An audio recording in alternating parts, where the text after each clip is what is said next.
Come across మాట. And మన నేను హరిశంకర్ గారు మాట్లాడుకున్నప్పుడు రాధా గారు కూడా ఉంటే అసలు he's like an encyclopedia of films.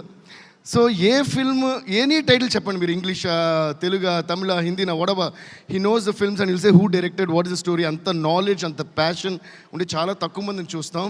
Radha sir, I really appreciate you for that. I really appreciate you for that. And I think this movie is gonna be అంటే ఆయన షోకేస్ అని కూడా నేను చెప్తాను ఈ మూవీని. And I think you got much bigger things, much more bigger things that are gonna be in your kitty. So let's all give a huge round of applause to Radha garu. ఇంకోటి, నేను మొన్న బెంగళూరులో మాట్లాడినప్పుడు కూడా the struggles that directors go through and the importance of directors నేను చెప్పాను. ఎందుకంటే ఒక డైరెక్టర్ లేనిదే సినిమా లేదు.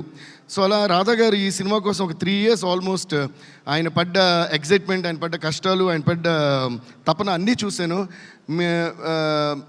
ఒక డైరెక్టర్ యొక్క మేనిఫెస్టేషన్ అండ్ కష్టం ఎంత ఒక సినిమాలో ఉంటే ఆ సినిమా డెఫినెట్గా ఫస్ట్ ఆ డైరెక్టర్ కోసమైనా పెద్ద హిట్ అవుతుంది, అవ్వాలనేది నా కోరిక. సో ఇందాక ఆయన అంటున్నారు కదా, thanks for all the support to Radha గారు. అలా కాదు, thanks, we should always support any director, because director లేనిదే సినిమా లేదు.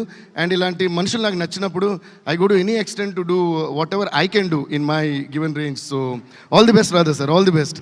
అండ్ ఇంకొక మనిషి కళ్యాణ్ చక్రవర్తి గారు. కళ్యాణ్ చక్రవర్తి గారు ఒకసారి నుంచోండి, లైట్ వేసుకోండి అమ్మ మీద. నాకు యాక్చువల్గా బిఫోర్ ఇప్పుడు సరదాగా మాడుకుందాం ఒక ఫ్యామిలీ ఫంక్షన్లో. ఓకే, మనకి ఎందుకంటే ఫార్మల్గా రాదు, చూడు మళ్ళీ ముందుకు వచ్చా, మనకు ముందుకు వెళ్ళడం అలవాటు.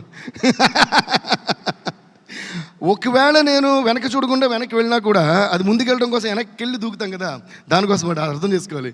రాధా గారు అండ్ కళ్యాణ్ గారు, I want you guys to come on stage. Give a huge round of applause to Radha and Kalyan. Radha కళ్యాణం వీళ్ళిద్దరు due. Please give a huge round of applause boys. ఏంటి ఆ నీరసం ఏంటి? Thank you sir. రాధా గారి గురించి చెప్పాను, ఇప్పుడు కళ్యాణ్ గారి గురించి కొంచెం చెప్పాలి, ఎందుకంటే ఆయన గురించి చాలా చెప్పాల్సిన కొన్ని బాకీ ఉన్నాయి నాకు. He is one of the most talented lyric writers and also a Sanskrit pandit అని కూడా అనొచ్చు. సో ఈయన టాలెంట్స్ అందరికీ తెలియదు, అందువల్ల I want to show him and then talk about him. Please give a huge round of applause. ఎందుకంటే literature తెలిసిన వాళ్ళందరూ సరస్వతి పుత్రులు అంటారు కదా, అలాగే ఈయన ఒక సరస్వతి పుత్రుడు. ఎందుకంటే రాయటం, ఎక్స్ట్రాడినరీగా రాయటం ఒక మ్యాటర్ అంటే, దాన్ని ఎక్స్ట్రాడినరీగా చాలా ఫాస్ట్గా రాయటం ఇంకా చాలా గ్రేట్. పుష్ప 2 బ్యాక్గ్రౌండ్ స్కోర్ జరుగుతున్నప్పుడు లాస్ట్ ఒక సీన్ ఉంటుంది, వేరు బన్నీ గారి చేతులు కాళ్ళు కట్టేసి ఒక ఫైట్ ఉంటుంది కదా, అది నేను బ్యాక్గ్రౌండ్ స్కోర్ చేస్తున్నప్పుడు సడన్గా మొత్తం అంతా సాంస్క్రిట్లో చేద్దాం.